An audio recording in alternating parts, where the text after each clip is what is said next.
Welcome back. I'm Peter St. Onge. This is a weekly roundup of my daily videos on the economy and freedom, where I cut through the BS and lay out what the gaslighting clowns pulled out of their hats this week and what is coming next.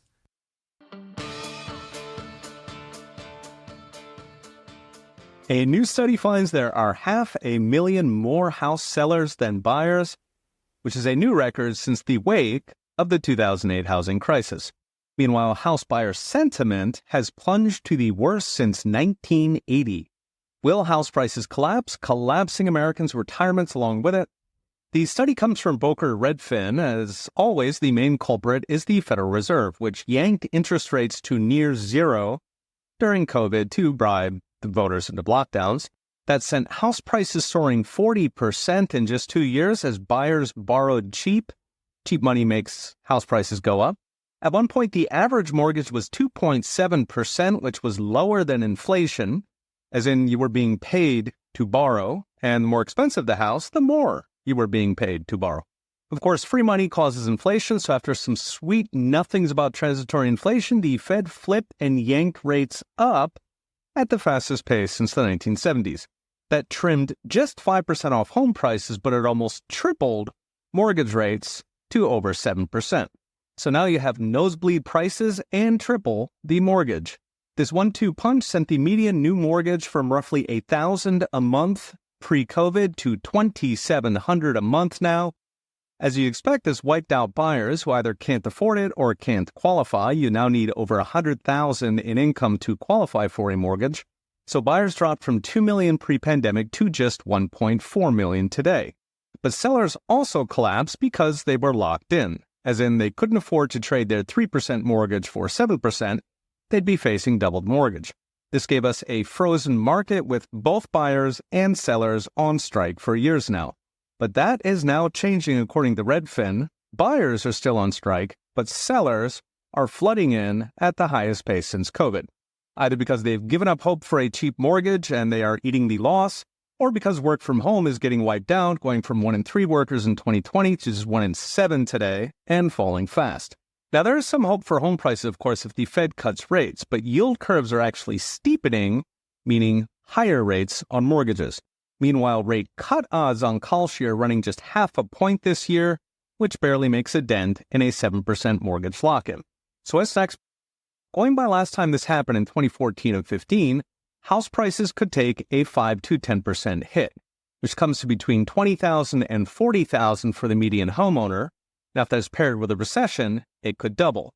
This matters because the majority of Americans' retirement savings is now in their house, the equity, meaning that $40,000 or $60,000 comes directly out of retirement. Now, given Americans are already undersaving for retirement, that would put millions even further behind the treadmill. Toss in a possible recession, Kalshi odds are currently running 35%, and the treadmill goes to 11, millions will fall off.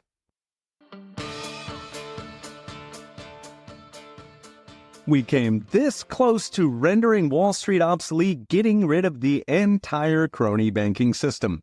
A new crypto bill dubbed the Genius Act is set to finally legalize a big chunk of the crypto industry called Stablecoins. CNBC called the bill, quote, the first major legislative win for crypto. Treasury Secretary Bessent praised it as, quote, reinforcing dollar supremacy, which it does. Neither mentioned the most important part. Stablecoins are the most direct threat to the crony banking system in 50 years. And they obliterate the case for a government-run crypto called a CBDC. So first, what is a stablecoin? It's a kind of crypto designed to maintain one-to-one value with a currency like the dollar. The tokens are backed by assets in a vault, so cash, treasuries, and gold. The stablecoins don't go up or down like Bitcoin. Instead, if Bitcoin is gold you can email, a stablecoin is a dollar you can email. So it doesn't replace Bitcoin or gold for savings.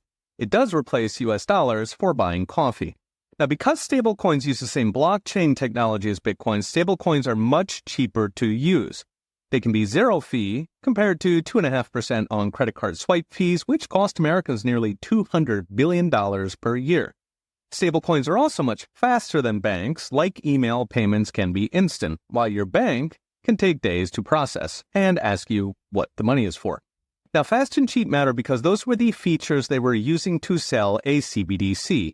a government-run stablecoin that would snoop on your spending and potentially control or seize your money.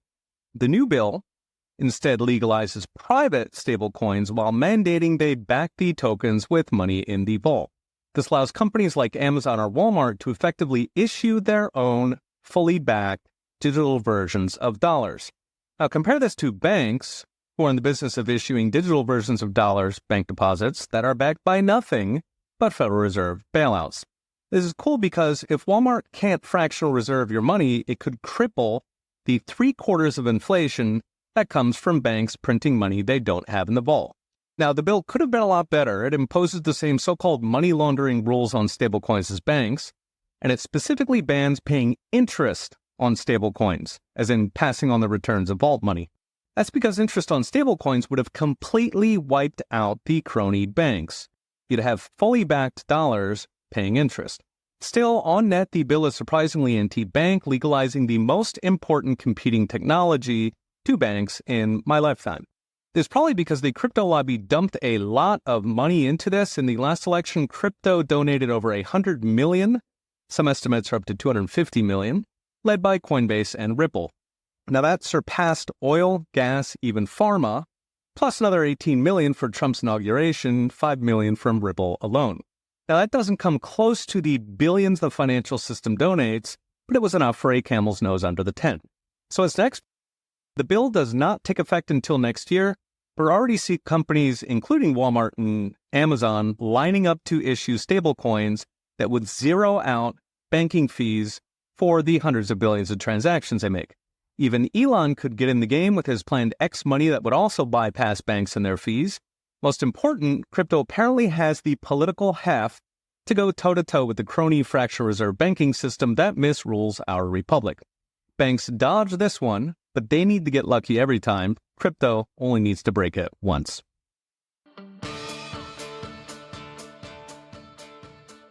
A word from our sponsor. Serious about your Bitcoin? It's time to take action. Unchained just launched the Financial Freedom Bundle, a curated pack that includes a premium Bitcoin book, a new hardware wallet guide, and access to a private macro event with Tour de Meester. It's time to take control and build generational wealth. Go to unchained.com/Peter to get yours free of charge. If you own gold or silver, you know they're a great hedge against financial instability and let you grow your wealth outside the banking system and gain greater control over your finances. Monetary Metals offers you the ability to increase your precious metal ounces every single month. Instead of paying to own metal, with Monetary Metals, you get paid 4% on your gold paid in more ounces. Now's the time to secure your wealth and build your legacy in an asset that the government cannot inflate away. Join thousands of investors earning interest in physical gold and silver every month with Monetary Metals. Visit monetarymetals.com/Peter to learn more. Now back to our show.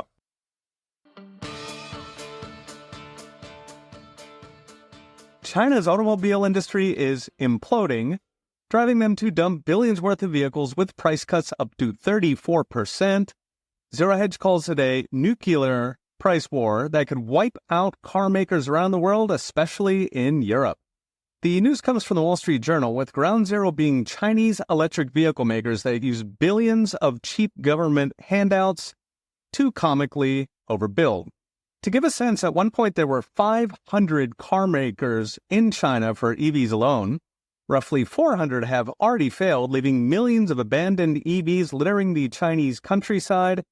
Bloomberg calls them EV graveyards. According to the Journal, out of the remaining 100-odd Chinese EV companies, just 2 are actually making money: BYD, Li Auto, and of course Tesla. The other 98 are burning billions of cash to stay afloat. The oversupply is driving even the healthy companies to slash prices, so BYD, which is the biggest car maker in China and number 6 worldwide behind Chrysler, just slashed prices by 34%. Their entry-level Seagull EV now goes for $10,000. So this may actually dramatically understate the cuts. Apparently, Chinese car makers sell so-called zero-mileage used cars, meaning the car is new, it's never been driven, but they pretend it is used so they can slash the price to get rid of it. The chairman of Great Wall Motor, also one of China's biggest, said the industry is going through a, quote, Evergrande moment. referring to a massive Chinese property Ponzi scheme. In other words, China's Lehman moment. The spark is a bevy of Chinese cities ending EV subsidies because China's governments are running out of money. This matters because since Donald Trump's trade war, China has dumped roughly $1 trillion in stimulus to maintain the illusion that everything is fine, and to keep paying the millions of workers who otherwise might riot. Now, these have puffed up the economic data, so China reported 6.4% growth in retail sales in the first month of tariffs, but it turns out, like so much in China, the government bought the data. Now, China doesn't export any cars to the U.S., they're not allowed to by safety regulations, so instead, the dumping is going everywhere else. Reuters recently ran an article about a river of BYD cargo ships dumping cars into Brazil, which is wiping out the domestic car industry. Europe just slapped tariffs up to 38% on Chinese EVs to protect their producers, driving Trump-hating EU President von der Leyen to admit, quote, Donald is right on China dumping. She probably needed a stiff one after that. So what's next? China spent decades dumping trillions of cheap money into exporters. This drove systemic overcapacity not just in cars, but in everything from property development, the ghost cities, to consumer goods, to steel, windmills, and solar. Foreign companies cannot compete with free money, and with Trump's trade war now sending thousands of Chinese companies to the bailout line, China is also running out of money. So companies have to dump to stay alive. So the U.S. may not import Chinese EVs or property, but we very much import windmills and solar panels. At least half of windmill components are imported and up to 90% of solar panels, overwhelmingly from Chinese companies, meaning we are headed for our own Lehman moment on the roughly $500 billion our own government dumped into so-called green energy, 1,000 cylinders, courtesy of the hilarious named Inflation Reduction Act grant factory. When governments give free money to companies, it always leads to waste, corruption, and bankruptcy. China is finding that out, and we are not far behind.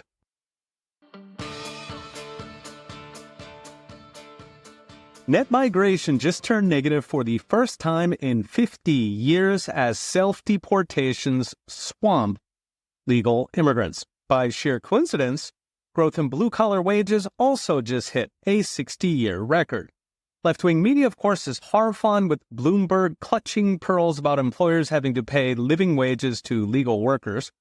The migration news comes from the Washington Post, who blames the, quote, near total shutdown of the southern border and the loss of legal status for millions of third worlders Joe Biden imported so-called temporary protected status, along, of course, with the mass deportations that continue at the rate of thousands per day, with self-deportations running closer to 5,000 to 10,000 per day. The difference is stark. In Biden's 4 years, the Congressional Budget Office estimates we took in over 10 million net immigrants. That's official numbers. In just 4 months, Trump is on track to turn that negative. The Post cites a pair of open borders economists fretting about companies not being able to hire workers. But to their credit, this is the new semi-based Washington Post after all, they also cite the fact that roughly 1 in 10 young Americans are neither employed nor in education. In other words, we have millions of excess workers. They're just not willing to do backbreaking work for minimum wage. Indeed, just last week, there was a fascinating raid at an Omaha food plant where ICE swept in and arrested 76 illegals, nearly half the workforce. Within 2 days, the company was flooded by job applications from Americans eager to apply for those jobs. They interviewed one American woman who just started the job because it paid much more than she used to make at a convenience store and construction flagger. Plus, she had health insurance for the first time in 20 years.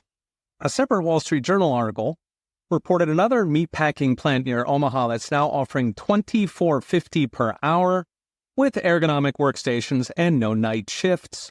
Expect to see a lot more of this as ICE raids continue. One large study in California found the average hourly pay for native-born workers and legal immigrants is almost twice what it is for illegals. Indeed, the general pattern is illegals compete every job to minimum wage, which chases out everybody else. And in case you're curious, labor costs make up about 25% of meat, with meat packers making up 1/7 of that. There's also truckers, cashiers, shelf stocking. So meat packer wages are about 4% of a pound of beef. other words, double their wages and you'll pay another 20 cents a pound. In return, of course, we don't have tens of millions living hand-to-mouth on government benefits and then voting to burn the whole thing down. Now, blue collars finally getting decent jobs, decent work conditions, and health insurance sounds like the kind of thing every American would celebrate, especially Democrats being the alleged party of the working man. Of course, given an amnesty to illegal votes Democrat at roughly 100%, they will throw millions of working class under the bus to get just one more migrant. So what's next? Trump's immigration crackdown is doing exactly what he promised, reversing the decades-long slide in blue-collar wages that was pulling every rung out of the ladder for the working class and the young. Recent studies have estimated we've only gotten rid of maybe 1 million illegals so far, with north of 10 million to go, meaning 60-year records for blue-collar wages are just the beginning.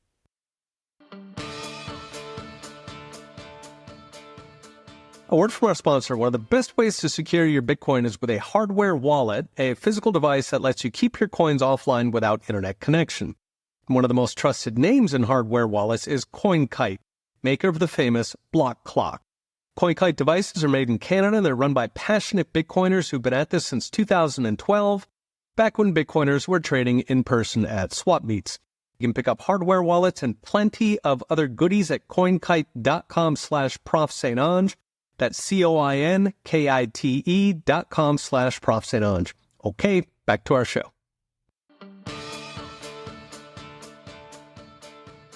Countries from Spain to Japan are pushing back against U.S. demands to spend more on their defense.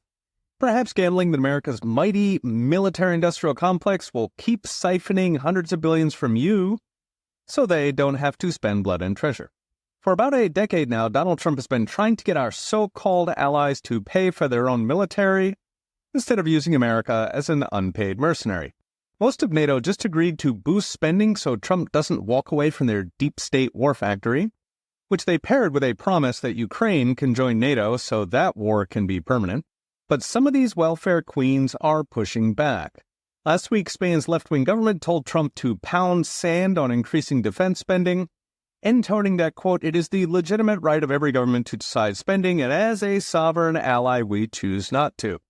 Meanwhile, Japan just canceled an annual defense meeting with Secretary of Defense Hegseth over U.S. demands to spend more, with Japan's Prime Minister indignantly saying, quote, Japan decides its defense budget by itself, begging the question perhaps America should decide our military budget by ourselves. The pushback is understandable. After all, Spain is very far from Ukraine. Of course, America's even further from Ukraine. We got a big, beautiful Atlantic Ocean in the way, so it's not clear why we should be paying. As for Japan, Japanese voters have gotten so comfortable letting America pay for their defense for 80 years, there's actually a term for this in Japanese, heiwa baka, meaning peace stupid.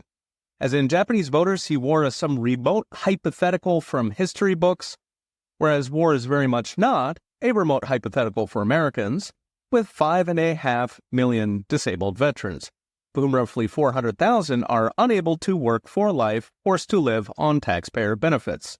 On top of our spending nearly $1 trillion per year on military, which is nearly half our budget deficit.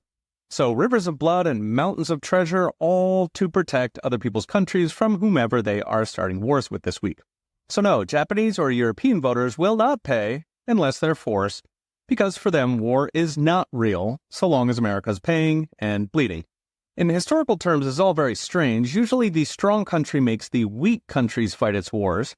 Instead, globe-striding Colossus America is paying, bleeding, and dying for random countries who then stab us in the back with trade barriers and UN treaties. Presumably, this is all down to the awesome political heft of America's war industry, who doesn't particularly care how the billions are spent so long as they are spent. So what's next? War is the best racket since central banking. Indeed, the two are linked since central banking prints the trillions, playing venture capitalists for wars. In the year before the Fed, America spent just 0.75% of GDP on military, so it's about $200 billion a year. Today, it's nearly 5 times that, so about $700 billion too much. In fact, we spend substantially more than supposed allies like South Korea or Taiwan, who are literally at war. Happily, if our allies won't play, it's a very easy fix. Bring our boys home. maybe even put them on deportations. ICE could certainly use the backup in LA.